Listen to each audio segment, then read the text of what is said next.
Good afternoon, everyone. I'm sorry to keep you waiting. You'd say good afternoon back. That's okay. I'd like to begin by acknowledging several members of our leadership team here in the Office of Attorney General who worked so diligently on this incredibly important case. Because of social distancing, folks are a little bit spread out in the room, but I want to acknowledge and thank Michelle Henry, our Executive Deputy Attorney General, who's often over my right arm here, our First Deputy Attorney General, our Executive Deputy Attorney General of our Criminal Division, Jennifer Selber, our Executive Deputy Attorney General of our Public Protection Division, Jim Donahue, our Chief Deputy Attorney General for Fair Labor, Nancy Walker, Chief Deputy Attorney General Kirsten Hine, Senior Deputy Attorney General Tony Foray, Senior Deputy Attorney General Chris Halleck, Deputy Attorney General Phil McCarthy, Deputy Attorney General Lisa Eisenberg, and Supervisory Narcotics Agent Tom Moore.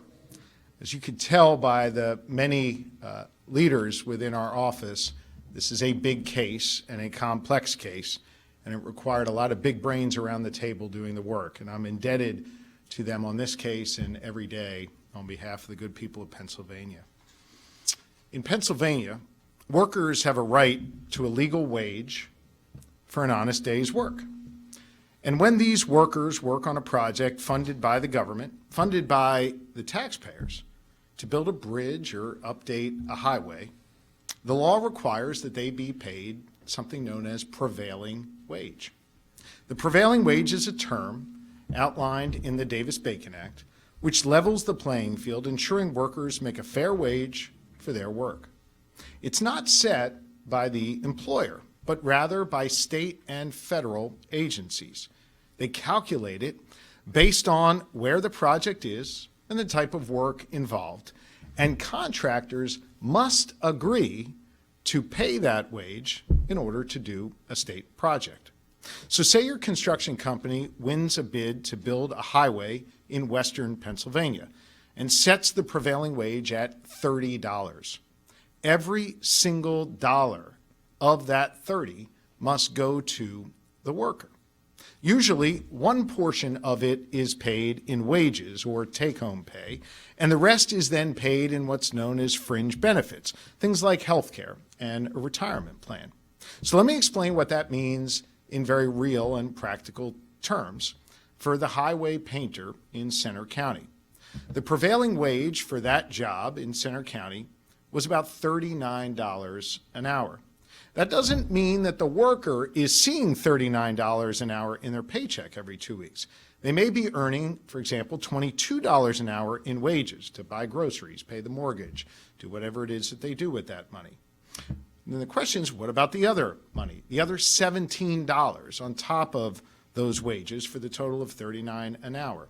Well, the law requires that that individual worker receive health care, retirement, and other benefits out of that $39, the set prevailing wage for that job.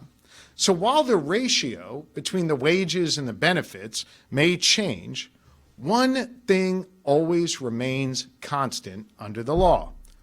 All of it must be paid to the worker. That is the law.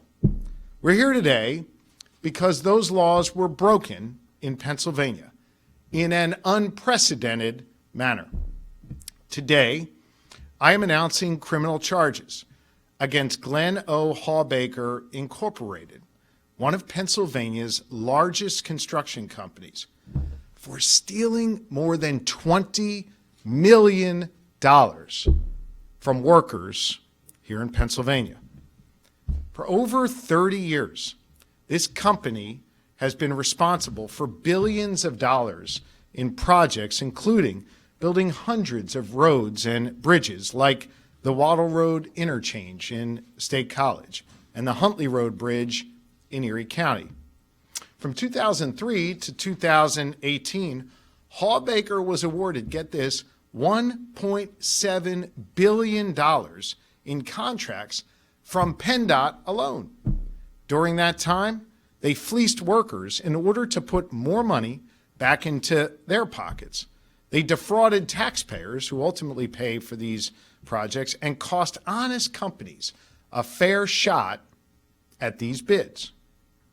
For decades, Hawbaker led everyone to believe that they were playing by the rules. Get this, they even advertised that they offered, quote, the best employee benefits around, paid for by the company. That was their advertisement.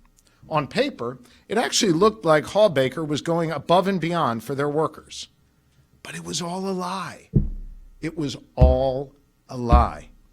In reality, they were engaged in a massive, unprecedented fraud on two distinct fronts. So here's what they did. First, they underfunded employees' retirement accounts to the tune of at least $15 million over the past 5 years alone. Instead of putting the amount of money prevailing wage workers were owed into the 401k, they used some of it to pay non-prevailing wage workers' pensions, essentially taking from one group of workers to pay for the rest of the company.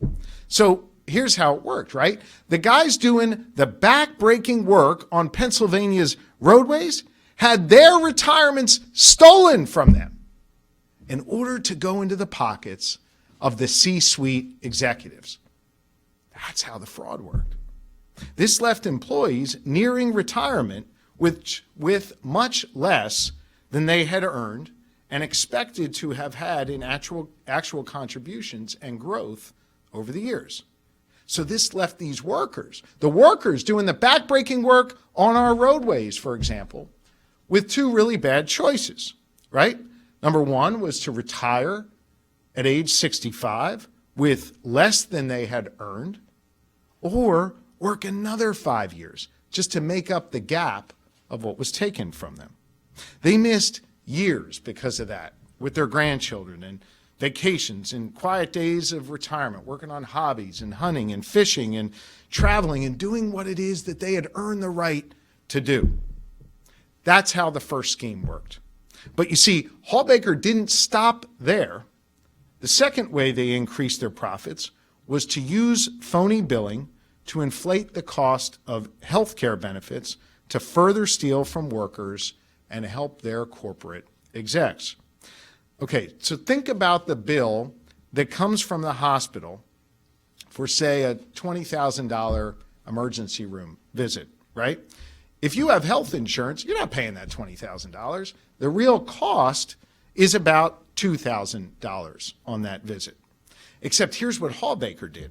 They claimed that they paid the full $20,000, which made it look like they were paying more for health care than they actually did.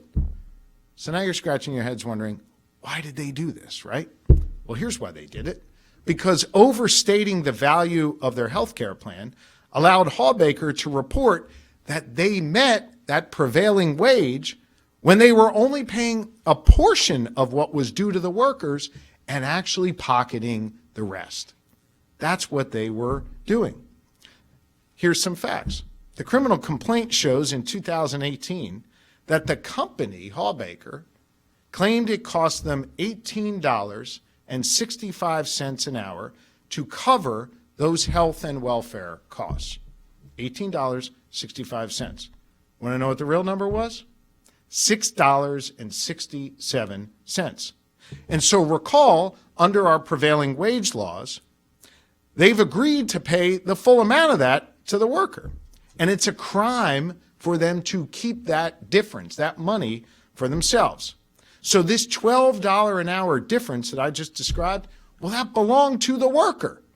But instead, Hawbaker kept it for themselves. Keeping this money allowed them to do the following.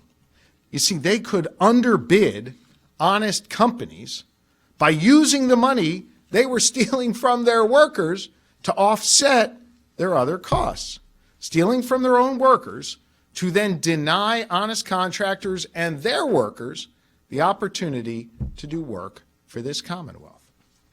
And here's the thing, they weren't stupid about it. This was a sophisticated operation that spanned many years. So where did the money go that was legally required to go to the workers under our prevailing wage law? Well, it all went to Hawbaker's bottom line, like funding internal projects, company bonuses, undercutting competitors so that their unfair practices could continue.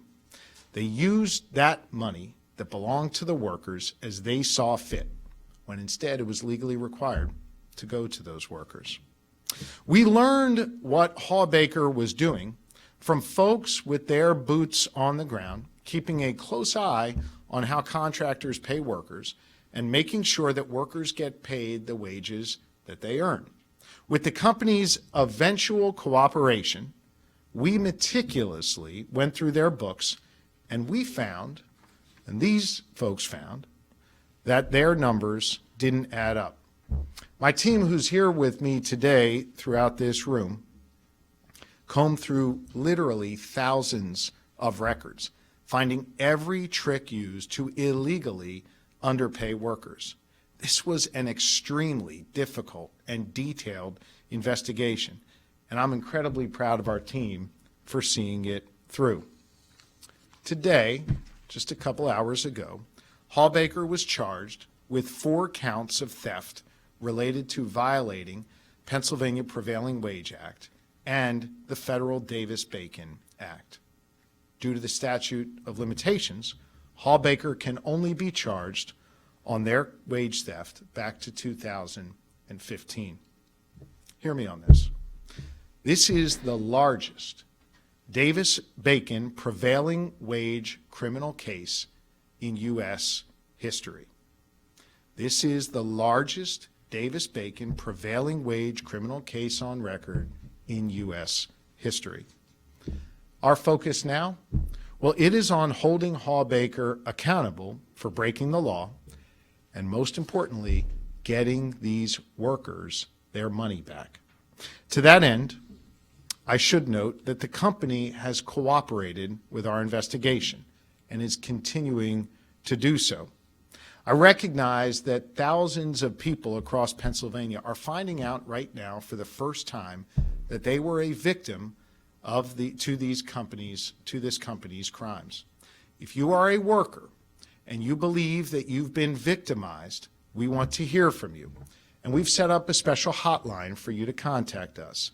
That number is 814-746-3518. 814-746-3518. It is important to note that we know who the victims are in this case, and we will also be reaching out to them.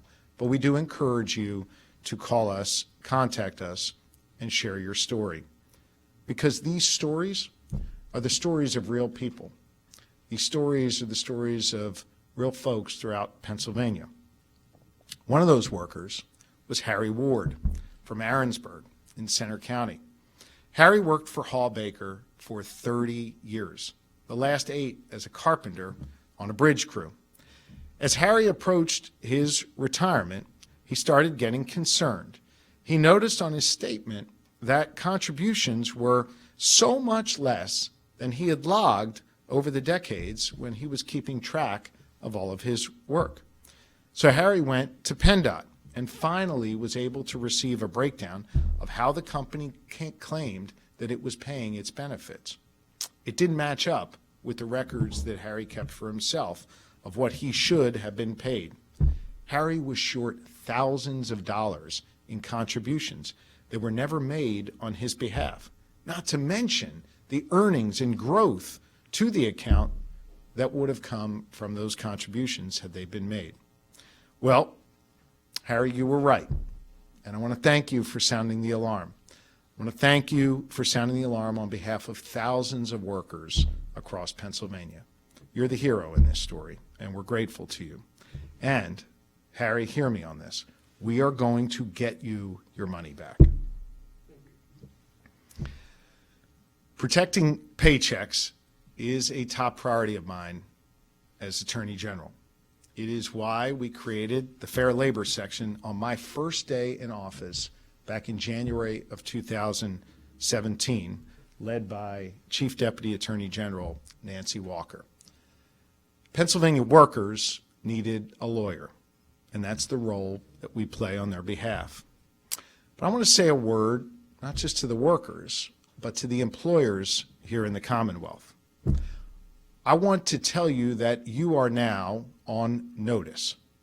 If you steal from your employees, if you misclassify workers, if you violate our labor laws, we are going to find you and we are going to hold you accountable to the fullest extent of the law.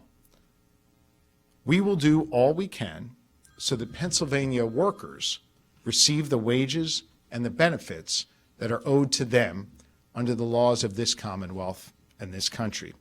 We will not let big corporations and powerful interests rip away the integrity of a hard day's work. This is the third in a series of prosecutions related to wage theft and misclassification over just the last few months. And let me make a promise to you today, this will not be the last. Too often, workers that get stolen from are underpaid. They've been denied benefits, and they've been put into dangerous situations without appropriate training. My office is committed with our partners in law enforcement to make sure that workers are treated right. We are watching, and we are prepared to hold employers accountable to the law and to protect Pennsylvanians' paychecks and their retirements. With that, I want to thank you for being here. I'm incredibly indebted to our team for their hard work, and I'd be happy to answer some of your questions. Mark. One simple question. Do you have a number of victims, alleged victims? It's in the thousands. And when you say the company is cooperating, do you expect a plea? Would they have been charged with other things if they hadn't cooperated? I think I'll have more to say on that in the future, and I'll leave it to the company to speak for themselves. I was going to ask, who do you charge in instances like this? That seems like a very sophisticated accounting crime more than an Elliott Ness situation. I mean, is the accountant that was behind this, do you know who that is, and is that somebody that? Pardon me, I'm sorry. The charges we announced today are against the corporation under the laws of this Commonwealth. Will you be announcing charges against individuals as well? The charges I'm here to announce today are against the company, and as I said in response to Mark's question, at this point they're being cooperative. Okay, I have another question. Sure. Will Hawbaker be eligible to bid on future projects with this charge? I think that's more of a question for a regulatory agency. Do you have advice to workers, because he's obviously paying attention to what his paycheck has in regards to benefits, but so many probably didn't. Is there something they should be looking at, or should be looking at in your view, to just open up something that you think is something that might be overlooked and might be more widespread than this one company? Look, I think workers like Harry deserve to get paid every cent that they are owed in wages or in benefits. Harry kept meticulous records. I don't know that all workers did that, but certainly they can reach out to our office through that hotline. We'll do everything we can to match up their records or their belief of what they're owed with what they were in fact owed. Understand that we know specifically what was stolen from workers here, and that we are going to do everything in our power to get that money back for each and every worker who's been victimized. Would there be civil action that would accompany this? And I guess, like, for the remedy, are you just making the workers whole, or are there going to be settlements that will exceed the wages that Sure. were I can only speak to the criminal charges that we bring today, and a big focus of ours is going to be getting workers back the money that they are owed. Are 4 counts of theft, is that sufficient in your opinion? Given what happened? That is what the law calls for. They're being held criminally accountable in what is the largest case of its kind in United States history. This is the appropriate sanction, and now the proper remedy is to make sure they're not only held accountable, but that the workers are made whole.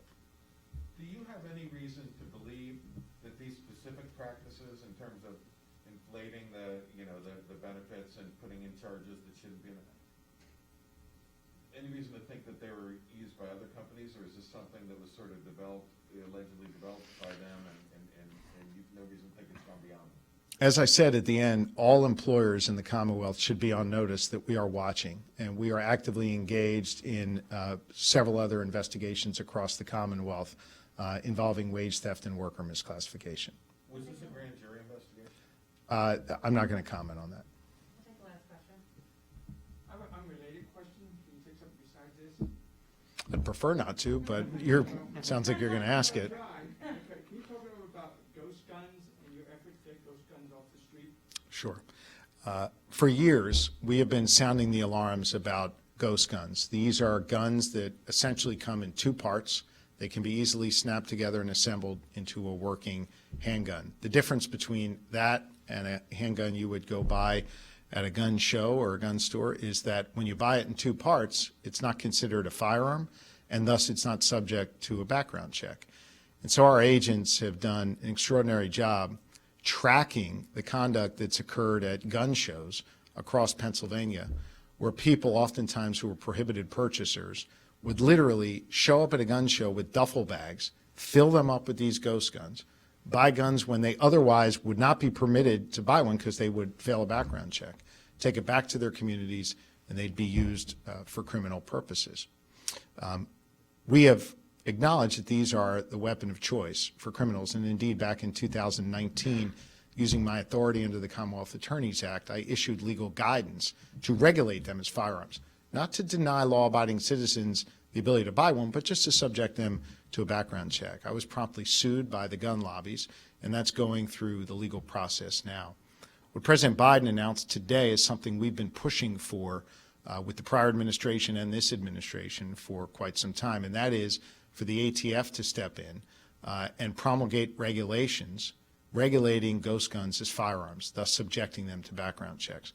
So I am extremely heartened by what the President did today. I would also note for the record that we're not waiting on the federal regulatory process. We engaged in a negotiation with Pennsylvania's largest gun show promoter, Eagle Arms, who do about 80% of the gun show business here in the Commonwealth. And we negotiated with them to stop selling ghost guns. In the first 2 months of the year, they sold over 6,000 of them. They estimated that they were on track to sell about 40,000 of them across the Commonwealth. We tracked, for example, about a month ago, several of these ghost guns that were bought in Morgantown and Berks County, taken to Philadelphia and used for criminal purposes in the city of Philadelphia. We arrested the folks in Philadelphia who did that. Just through that action, to be able to stop tens of thousands of these from flowing onto our streets, that's going to have a positive impact. But what we really need to do is regulate these as the firearms that they are and stop prohibited purchasers, stop criminals from getting them. Look, everybody says the same thing on both sides of this debate, this discussion. Let's keep guns out of the hands of criminals. Well, there's a glaring loophole in ghost guns. The President's trying to close it, I'm trying to close it, and that's going to keep us all safer. Okay? Thank you all very, very much.